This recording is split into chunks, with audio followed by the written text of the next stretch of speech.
connecting neighborhoods across the Treasure and Magic Valleys, telling stories from within our communities. This is Good Morning Idaho. Good morning, Idaho. I'm Allie Tripke, and we're tracking two major stories out of Idaho this morning.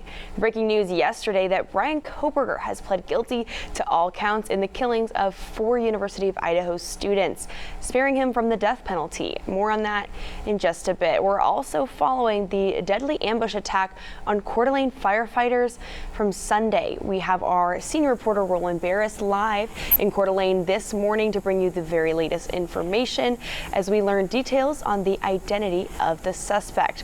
But first, Brian Koberger's guilty plea. At least one of the victims' families saying they're outraged by the deal. ABC's Lionel Moyes has the latest.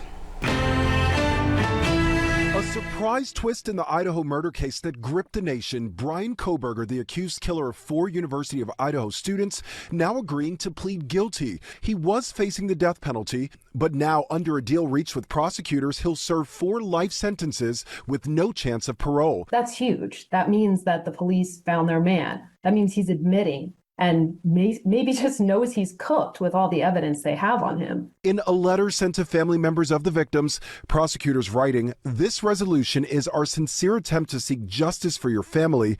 This agreement ensures that the defendant will be convicted, will spend the rest of his life in prison, and will not be able to put you and other families through the uncertainty of decades of post-conviction appeals." In November 2022, Kaylee Gonzalez, Madison Mogan, Zana Kernodle, and Ethan Chapin were found murdered in this off-campus home. Authorities say Koberger's DNA was found on a knife sheath at the scene. The criminology PhD student at nearby Washington State University was arrested more than a month later after driving cross-country to his parents' home in Pennsylvania.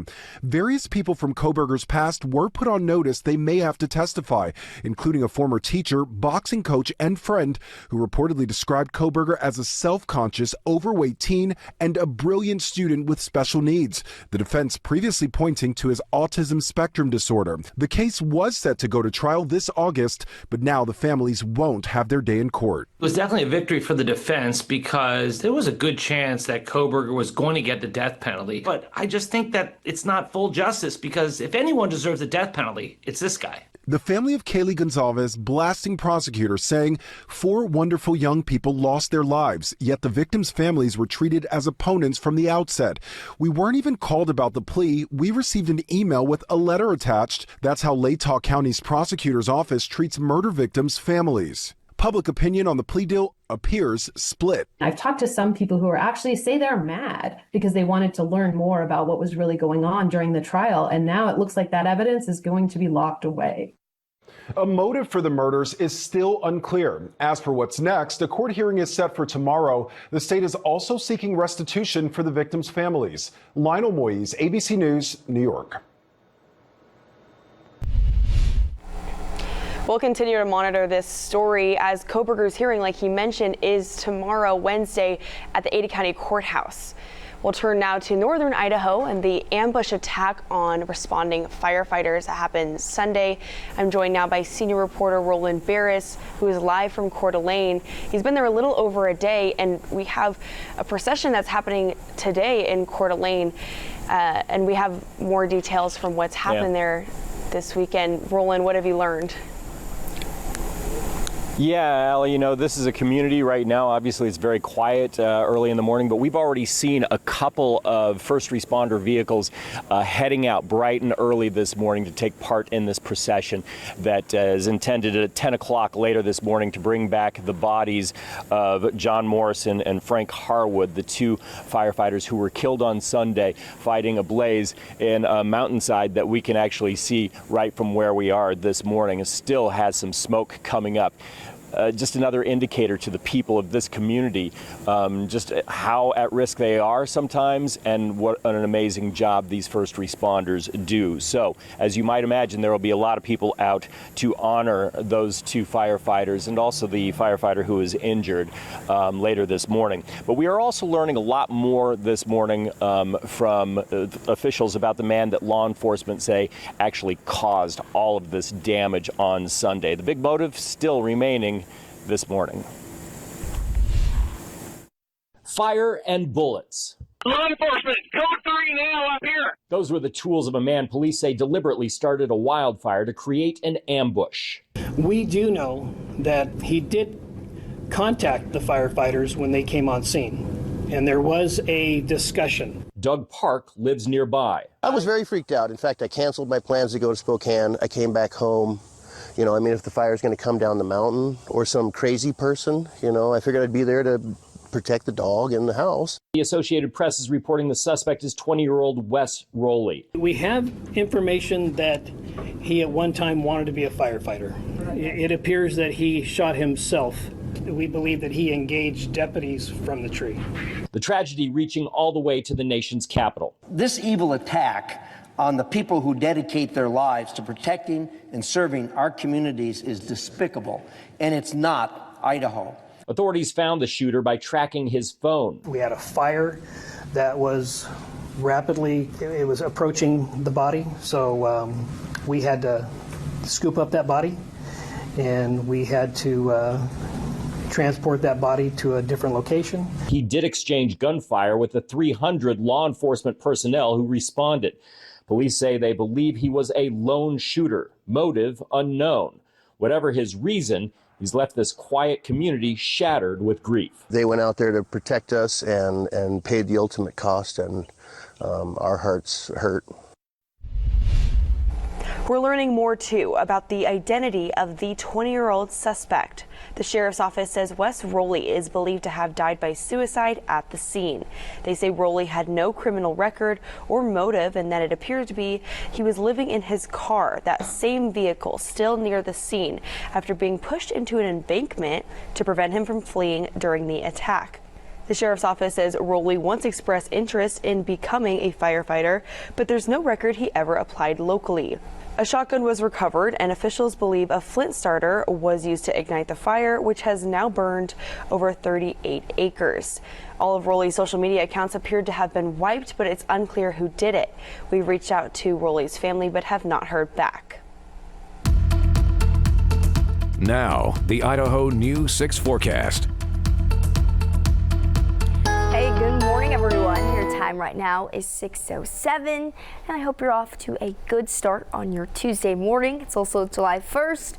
We're starting a brand new month together. Now, take a look at yesterday. If you thought it was hot, well, it was. Temperatures reached 97 here in Boise, and we're not seeing any relief in sight for today. So gear up for another hot afternoon ahead.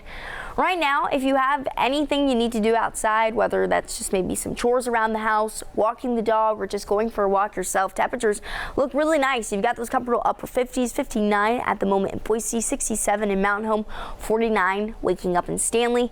Into this afternoon, we'll continue to warm up, and quite quickly. By 10 a.m., we'll be already touching towards those 80s, lower 90s into 2 o'clock, mid to upper 90s by 5 p.m. Now, I'll be showing you what you can expect into the rest of this afternoon, and then also how we could potentially see some strong to severe storms into our Wednesday.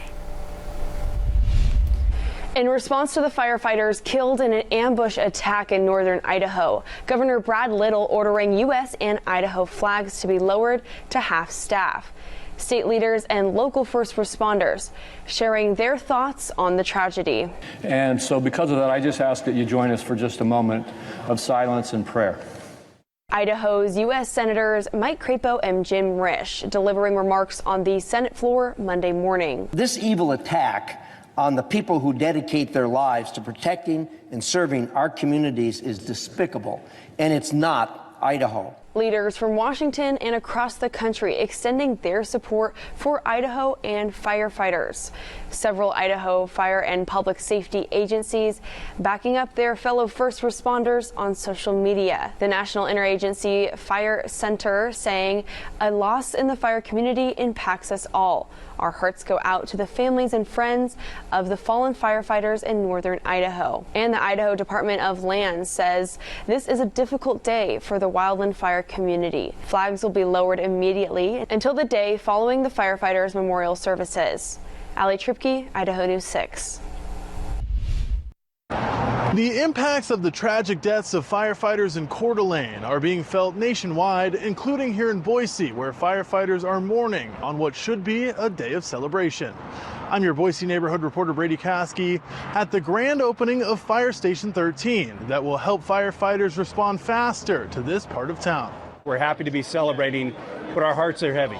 It was a bittersweet Monday for Boise firefighters as they celebrate the grand opening of Station 13 in northwest Boise, just one day after the death of 2 firefighters in Coeur d'Alene. I think we all feel a sense of frustration, anger, sadness. We've lost 2 brothers, another one in the hospital. Boise Fire Chief Mark Niemeyer leading a moment of silence and prayer. But as firefighters reflected and processed Sunday's events, they also looked forward to a new chapter and the role of Station 13. Yeah, it'll be a huge impact for this area from a response time and service perspective. Last year we had just over 2,000 calls for service in this area. Chief Niemeyer says Eagle Fire used to help them respond to this part of town, but the fully staffed crew at Station 13 is now ready for action, hoping to get on scene within 8 minutes of that call to 911. This station is going to allow us to meet that goal here in the Northwest. Station 13 is now full of firefighters ready to respond in our community. Reporting in Northwest Boise, I'm Brady Caskey for Idaho News 6. This morning, lawmakers working throughout the night as they try to push through President Trump's spending proposal. That bill introducing $4 trillion in tax cuts for the wealthy, while also making cuts to food assistance and Medicaid. Details coming up.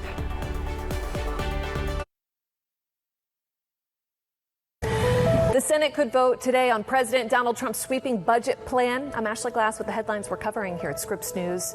It's still uncertain if the bill will pass. Democrats are proposing dozens of amendments. Meantime, Republicans can only spare 3 votes, and some are on the fence. If the bill does pass, it's expected to head back to the House. Lawyers are going to court to challenge President Trump's executive order to end birthright citizenship. This comes just days after the Supreme Court ruled the only way to legally block Trump's policies is through class action lawsuits. Attorneys representing plaintiffs in cases out of New Hampshire and Maryland raced back to court to bring class action lawsuits. An administration lawyer says he plans to oppose those legal maneuvers. The Justice Department's expected to file more written legal arguments in the cases in the coming days. And a jury returns to deliberate for a second day at the sex trafficking trial of music mogul Sean Diddy Combs. Jurors deliberated over 5 hours on Monday after they received instructions on the law from the trial judge. They are deciding whether prosecutors have proven racketeering, conspiracy, and sex trafficking charges during a trial that started in early May. Defense lawyers say prosecutors are unjustly basing federal crimes on what Combs did in the bedroom with his girlfriends as they participated in the swinger lifestyle and on acts of domestic violence involving their client. This morning, lawmakers working into the early morning hours on a series of Senate votes on amendments to President Trump's sweeping domestic policy bill. Let's vote. This is good for America. This is good for the American people. It's good for working families. The bill includes nearly $4 trillion in tax cuts, along with new funding for immigration enforcement and defense. It would also eliminate taxes on tips and overtime. However, critics point to the proposed cuts to Medicaid, despite President Trump's promise not to cut the program. The nonpartisan Congressional Budget Office predicts nearly 12 million Americans would lose their health coverage over the next decade. Not only do Senate Democrats oppose the legislation, it is caviar over kids, hedge funds over health care, Mar-a-Lago over the middle class. But some members of the president's own party have panned it. We're going to make sure that we fulfill the promise, and then I can feel good about a bill that I'm willing to vote for. But until that time, I will be withholding my vote. The White House says the critics are wrong and is telling Republicans to get in line. The president is very well aware that this bill needs to not only pass out of the Senate, but it needs to go back to the House, and we need the full weight of the Republican conference to get behind this bill. Jumping late Monday into the fray, Elon Musk again slamming the bill for adding to the debt and now threatening Republicans who vote for it, posting on social media that he plans to fund candidates to run against Republicans who approve the bill, saying, quote, "They will lose the primary next year if it's the last thing I do on this earth." President Trump hit back at Musk, saying that Doge should take a good hard look at the government subsidies he gets for his business. Nicole D'Antonio, ABC News, Washington. Sophia Cruz with the Idaho News 6 forecast. Hey, good morning, everyone. I hope you're having a good start to your morning. Right now, I'm giving you a look of downtown where we're looking at some clouds increasing and also that nice cool start to the day. Temperature sitting at about 68. Feels really good out there right now, doesn't it? Especially because throughout our afternoons ahead, we've looked at a very scorching to hot days. Now, probably the same story for today, but I do want to talk about the wildfire smoke. We have some wildfires down south in Nevada and Utah, and also two lingering on in eastern Idaho. This is going to aid in some light smoke blowing over the area and coming into our Wednesday morning. Comes a little bit more widespread, so something just to give you a heads up about in case you're outside and you're wondering why it's looking a little bit more hazy out there. On top of that, we are looking at another hot afternoon ahead. We have that heat advisory extended all the way into 8 o'clock. This starts at 11. Temperatures in the Treasure Valley could be up to 104 today. Now, here are your highs. Now, this is very hot weather that's approaching. 103 in Boise, 102 potentially in Caldwell, 105 in Glenns Ferry. This is dangerous heat, so if you work outside, remember shade breaks, sunscreen, making sure you're drinking plenty of water, and do not leave any children or pets in hot cars. So as we head into tomorrow, all that hot, dry air near the surface is actually going to make for some potential for us to see strong to severe storms into our Wednesday afternoon. Now, this marginal risk is a very low-end risk. However, it is for our Treasure Valley and extends up to our west central mountains. If you're in the Magic Valley or in eastern Idaho, there will be a slight chance for you to see some thunderstorms. So giving you just a larger picture of what's going on out there, we have this upper-level low moving into California. The way it's interacting with this area of high pressure and what's been really dominating our afternoons, bringing us and making us feel almost like we're in a frying pan. The way they interact together, it's going to push up that moisture in the mid-levels of our atmosphere. It's going to provide all the ingredients that we need to see strong to severe storms form, which includes lift, moisture, instability, all of those things into our Wednesday afternoon. Now, this will bring in some scattered and isolated thunderstorms, and then by the time we head into Thursday, the story flips. We have this upper level low approach from the northwest, and ahead of it, it brings in pushes in that cold front that'll help drop temperatures into our weekend, but it also brings some isolated to scattered showers on July 4th. So yes, if you have any outdoor plans, you're going to want to make sure you stay in tune. It doesn't look to be very well. It does look like we'll potentially see some brief heavy downpour, but it fleets through the area pretty quickly. And by Saturday into 1 o'clock, it's pretty quiet out there. So again, just a heads up, it's going to be somewhat of an unsettled weather week for us here. Taking a look at our extended, you have temperatures sitting in those 90s through Thursday. This is supposed to show you our rain chances, but the sticker's covering it. It's about 40% chance into our Friday. Then by Saturday and Sunday, you've got upper 80s. So it is going to be a slight cool down, not the coolest that we've seen it, but Friday and Saturday are going to be a lot more relieving than the triple digits and upper 90s we've been experiencing. I'll keep you up to date right here throughout our morning. Make it a good Tuesday, everybody. Welcome back to Good Morning Idaho. We're turning once again to the deadly ambush attack on Idaho firefighters in northern Idaho. And we're joined now by Roland Barris, who is live in Coeur d'Alene. And Roland, you've been there for a little over a day. We have some updates on some events and processions that are going to be happening this late morning, as well as the flags there we can see at half staff. Roland?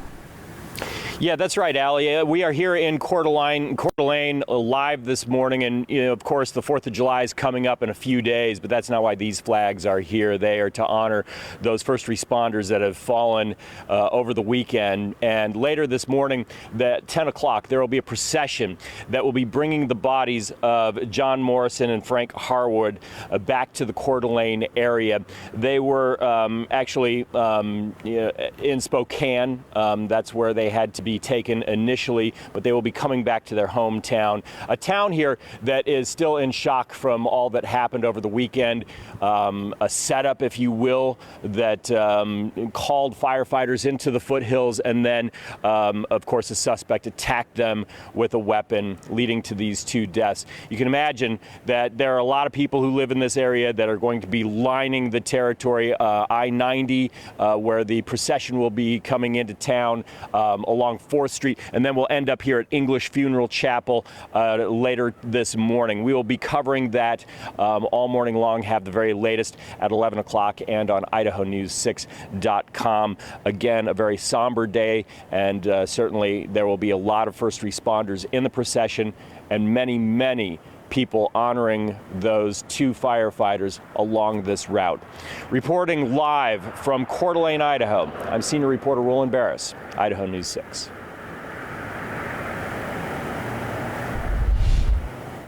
In Star, I speak with the group honoring a man in Friday's hometown celebration parade after decades of giving back to the youth.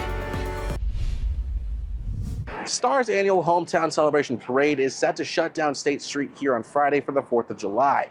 Now, this year, the parade means a little more to one group. I'm your Star neighborhood reporter Alexander Huddleston, speaking with that group who is honoring a man who spent decades giving back to the kids in Star. The way he loved this town. He was born and raised here. He died here on his property. He didn't want to go anywhere else. This Friday, the city of Star will be celebrating the 4th of July with the annual hometown celebration parade. However, one of the groups taking part is using the event as a memorial. Honestly, he's a guy worth remembering. Delbert Stevens, a lifelong Star local whose family farm ran for decades, growing corn, hay, wheat, beets, mint, and cattle. We knew what it was to work. When you live on a farm and such, do you work? Del worked and worked for decades, raising animals, offering affordable boarding for other horses, and over the years began to share his work ethic with others. I worked for my horse Cascade over here. The deal was they worked for a year. I give you the horse, papers and all. Stevens ran a business on his land that began serving as more of a community epicenter. The program that he had going, I met a lot of wonderful people. So we all just kind of became this family, and we didn't really, we're all very unique. We're different. Del would sit out here for hours and talk to anyone about nothing. He kind of got me started into horses and got me actually wanting to do this stuff. Del was just a good man. He was the last of his kind. Stevens sadly succumbed to his long battle with cancer on August 14th, 2024. It's really hard because you see how the effect of him passing has affected the horses, has affected the land, even the people who have worked on this land. So for this year's parade, a group of riders who got horses from Del will ride alongside his favorite horse, mounted by his saddle, empty. And that horse is going to be in the front. Just kind of honor him for that and give him kind of a last hurrah. You can enjoy the entire parade and see all of Del's horses here on State Street on Friday morning at 10 a.m. I'm your Star neighborhood reporter Alexander Huddleston for Idaho News 6. Conversations continue in Caldwell as city officials weigh in on West Valley Humane Society budget increase proposal. NOAA says it still plans to cut off key satellite data that's used to forecast hurricanes, but not for another month. The data comes from the Department of Defense Weather Satellite System, crucial for military operations around the world. The DoD says it'll continue to run the program. It just won't share the information with NOAA or NASA. The move comes after serious staff reductions at the National Weather Service. And it sparked backlash from meteorologists who say they're concerned it'll make it harder to safely and accurately cover hurricane season. Now we'll look outside from the Treasure Valley Chevy Dealers Tower Cam. Connecting neighborhoods across the Treasure and Magic Valleys, telling stories from within our communities. This is Good Morning Idaho. Welcome back to Good Morning Idaho. We still have lots of stories to get to from our large team of neighborhood reporters, including yesterday's breaking news that Brian Koberger has pled guilty to all counts in the murders of 4 University of Idaho students. More on that in just a moment, but first we're going to bring in our Sophia Cruz. We're officially halfway through the year 2025 because it's July 1st. And middle of summer is going to be a warm one today, Sophia, right? Yeah, even hot to scorching. We're going to eventually run out of ways to say that it's really hot outside. Either way, good morning to you. I hope you're off to a good Tuesday morning so far. If you're taking a look outside, or maybe you've already Stepped outside, it feels pretty good right now. We're looking at clouds increasing, that sun's starting to come up. Temperature sitting at about 68, so it's nice and cool. Enjoy this cool weather while we have it. 64 waking up in Glenns Ferry, 41 waking up for my friends in Stanley, and 53 up in McCall. So the morning times are the best time to start getting some things done, especially if it's outdoors, because as we head into this afternoon and evening, temperatures are going to top out in those upper 90s and eventually make their way to the triple digits. I'll be showing you when we can expect some relief and also about the strong to severe storms arriving this week. Allie? Well, so Sophia, definitely going to be a warm one today. Back to Brian Kohberger's guilty plea. At least one of the victims' families saying they're outraged by the deal. ABC's Lionel Moyes has the latest. A surprise twist in the Idaho murder case that gripped the nation. Brian Kohberger, the accused killer of 4 University of Idaho students, now agreeing to plead guilty. He was facing the death penalty, but now under a deal reached with prosecutors, he'll serve 4 life sentences with no chance of parole. That's huge. That means that the police found their man. That means he's admitting and maybe just knows he's cooked with all the evidence they have on him. In a letter sent to family members of the victims, prosecutors writing, "This resolution is our sincere attempt to seek justice for your family. This agreement ensures that the defendant will be convicted, will spend the rest of his life in prison, and will not be able to put you and other families through the uncertainty of decades of post-conviction appeals." In November 2022, Kaylee Gonzalez, Madison Mogan, Zana Kernodle, and Ethan Chapin were found murdered in this off-campus home. Authorities say Kohberger's DNA was found on a knife sheath at the scene. The criminology PhD student at nearby Washington State University was arrested more than a month later after driving cross-country to his parents' home in Pennsylvania. Various people from Kohberger's past were put on notice they may have to testify, including a former teacher, boxing coach, and friend who reportedly described Kohberger as a self-conscious, overweight teen and a brilliant student with special needs. The defense previously pointing to his autism spectrum disorder. The case was set to go to trial this August, but now the families won't have their day in court. It was definitely a victory for the defense because there was a good chance that Kohberger was going to get the death penalty. But I just think that it's not full justice because if anyone deserves the death penalty, it's this guy. The family of Kaylee Gonzalez blasting prosecutors, saying 4 wonderful young people lost their lives, yet the victims' families were treated as opponents from the outset. We weren't even called about the plea. We received an email with a letter attached. That's how Latah County's prosecutor's office treats murder victims' families. Public opinion on the plea deal appears split. I've talked to some people who are actually say they're mad because they wanted to learn more about what was really going on during the trial, and now it looks like that evidence is going to be locked away. A motive for the murders is still unclear. As for what's next, a court hearing is set for tomorrow. The state is also seeking restitution for the victims' families. Lionel Moyes, ABC News, New York. Lovers packed Caldwell City Hall Monday night as city officials held a second town hall meeting to discuss a proposed budget increase for West Valley Humane Society. I'm our Caldwell neighborhood reporter Leslie Solis, and I was at the meeting where city officials listened to residents' concerns. And I spoke with West Valley Humane Society representatives on why they say this increase is long overdue. City officials, residents, and West Valley Humane Society representatives packed the room to discuss the critical $540,000 budget request that could determine the shelter's future. Our primary concern is, can we sustain that in a way where our staff are confident they have jobs, our animals are constantly going to be cared for well. A second town hall meeting brought more concerned residents forward, some voicing worries while others offering solutions. City leaders didn't shy away from asking the difficult questions about the shelter's financial future. If it's $540 this year, is it $540 next year, or is it $650? And then, are we into $1 million bill?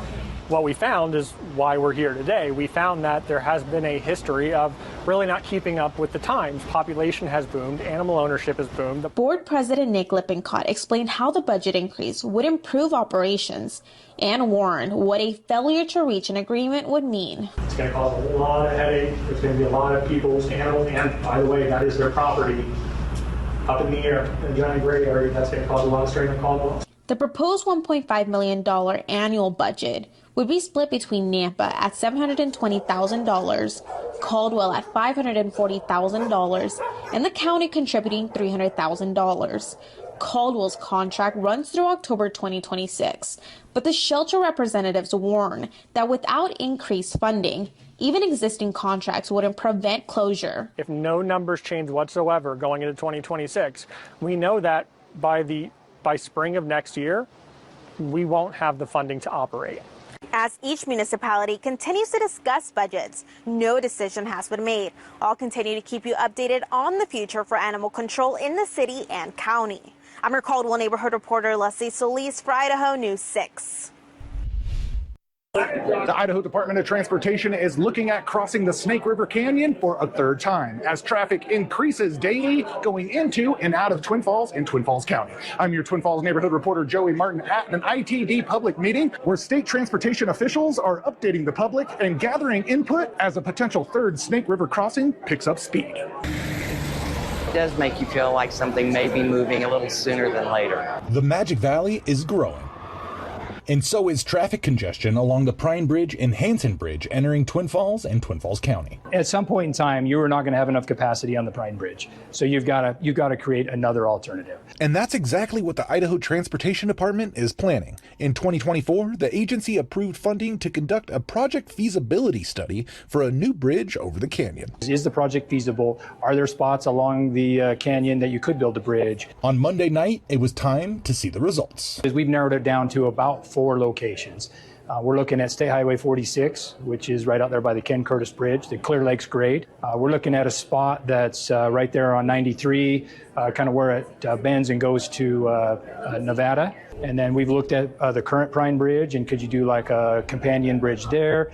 And then east of the Pine Bridge, we looked at a spot there. Jan Rogers is the executive director for the Southern Idaho Economic Development Organization and is excited to see so many people show up to stay informed on this crucial project. You know, we've talked about it for 30 years. We've had plans over those 30 years, but to actually see all of the plans laid out at one time and to see the interest from the community all at one time is pretty exciting. While the third Snake River crossing is still years or even decades out, Filer resident Roger Brooks was blown away with the amount of community participation he saw at the public meeting. There's going to be a lot of different viewpoints, and I think it's great that we got so many people here. I was kind of surprised how many people were already here. With public input received, ITD will now move forward with the project. Next would be an environmental impact study. If you would like to review the ITD Third Snake River Crossing feasibility study, log on to our website at idahonews6.com and click on this story. Reporting in Twin Falls, I'm your neighborhood reporter, Joey Martin,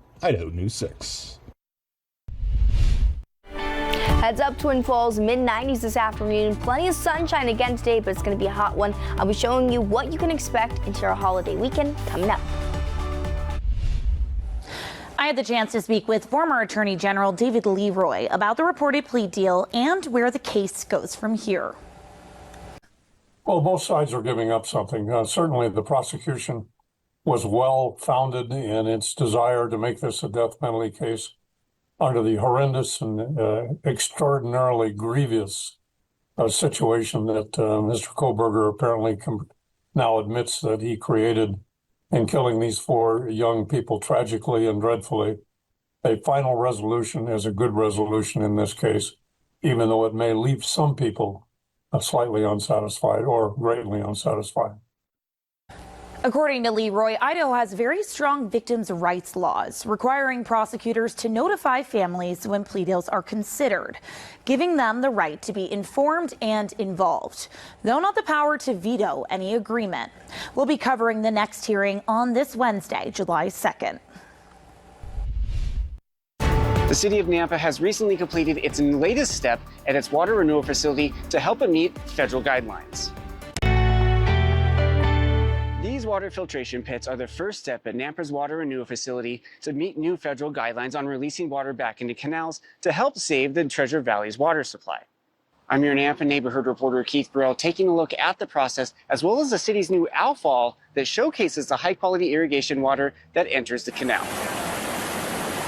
This water right here started out life as coming out of our showers and our toilets at home. That's the amazing part. This is wastewater. It goes through our process. And this is the end product, crystal clear water that we're using for irrigation. It's the best irrigation, it's the cleanest irrigation, safest irrigation in the region. Pumping out 11 million gallons of the cleanest and safest irrigation water into the Phyllis Canal, Nampa's $165 million water renewal infrastructure project is complete. A project that began 15 years ago when federal guidelines changed two key aspects to recycling water and putting it back into canals and rivers.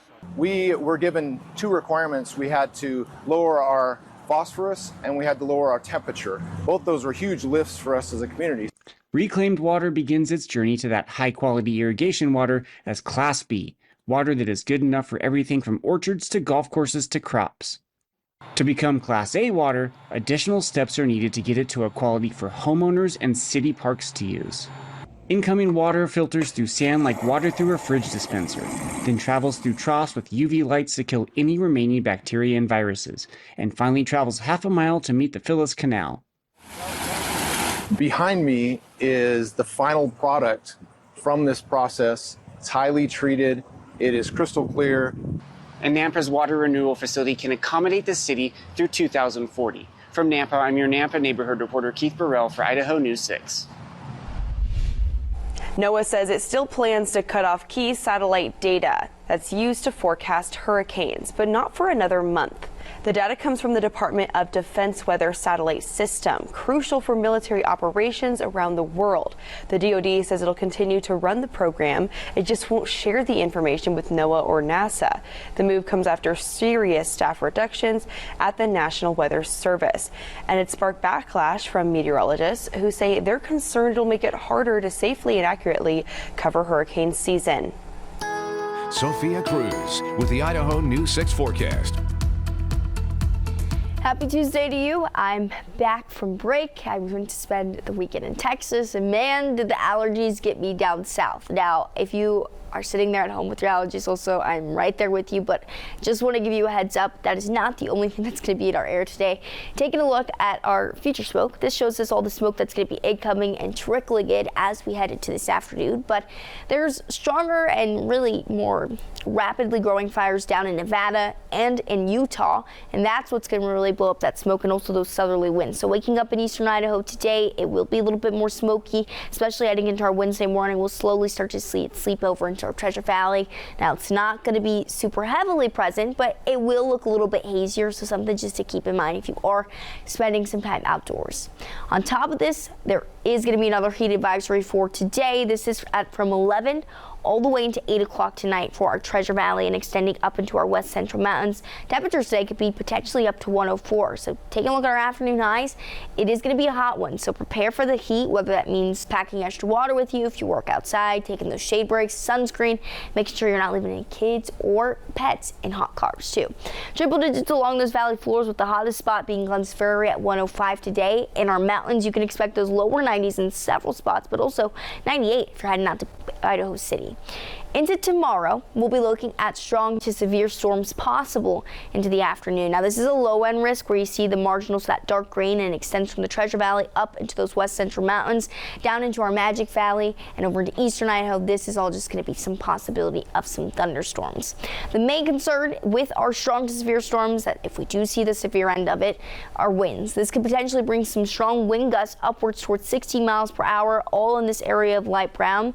Now, it's a very low wind chance, but it is something just to be notable about. So if you have anything loose outside, go ahead, bring it indoors. Giving you a picture of just really what's happening out there. You've got that upper level low moving into California.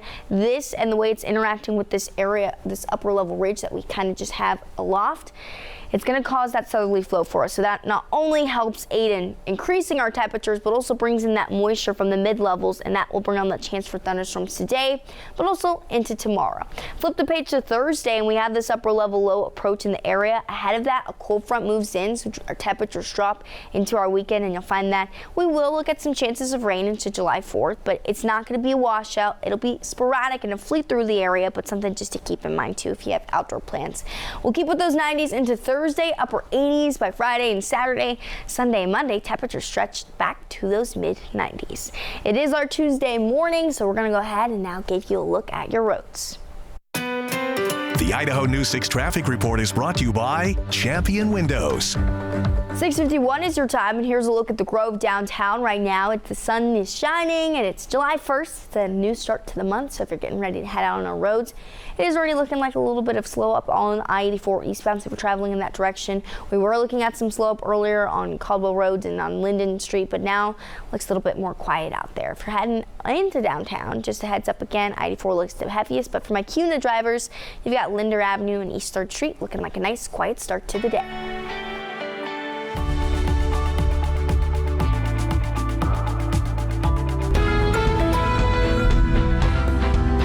In this morning's GMA First Look, new eyewitness details on that cruise ship rescue at sea. It was the most terrifying and scary situation ever. Watch the moment a rescue team saved a father and daughter after going overboard a cruise ship. The two were on the 4th floor of the Disney Dream when the little girl fell over the rail, the father immediately jumping in. Witness Tracy Hughes watching the entire moment unfold, telling GMA the dad was a hero. This father, his child fell in the water. He instinctively, without hesitation, jumped in and went after his child. And I believe had he not done that, his child may not have survived. And coming up at 7 a.m., we'll have much more on this dramatic cruise ship rescue. With your GMA First Look, I'm Rhiannon Alley, ABC News, New York. Welcome back to Good Morning Idaho. We're just wrapping up here, and in case you missed these top stories, here's more from your neighborhood reporters. We have both victims now who have been killed in the ambush attack in northern Idaho. Those firefighters, Kootenai County Fire Battalion Chief Frank Harwood and Coeur d'Alene Fire Department's John Morrison were those victims killed tragically in northern Idaho procession in Coeur d'Alene at 10 o'clock Pacific time this morning. And Brian Koberger has pled guilty to all counts in the murder deaths of 4 University of Idaho students. Koberger avoiding the death penalty, and at least one of the victims' families taking to social media to share they are outraged by the plea deal.